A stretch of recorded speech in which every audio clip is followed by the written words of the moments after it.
নমস্কার বন্ধুরা, আজকে আমি আর আমার ছেলে মিলে সকালবেলা আমাদের বাড়ির পাশের একটা ছোট্ট মন্দির, সুন্দর একটা মন্দির, মাতাদির মন্দিরে চলে গিয়েছিলাম এবং তারপর বজরংজির মন্দিরে গিয়ে পুজো দিয়ে আসলাম।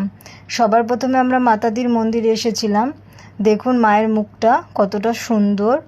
এখানে গণেশ, ভোলে বাবা সবই আছে, সমস্ত ঠাকুরই আছে। আর আমার ভিডিও করে দিচ্ছে আমার একমাত্র ছেলে। যদি কোনো ভুল ত্রুটি হয় আমাদের মাফ করবেন। দেখুন আমাদের মায়ের মুখটা, দেখুন কতটা সুন্দর।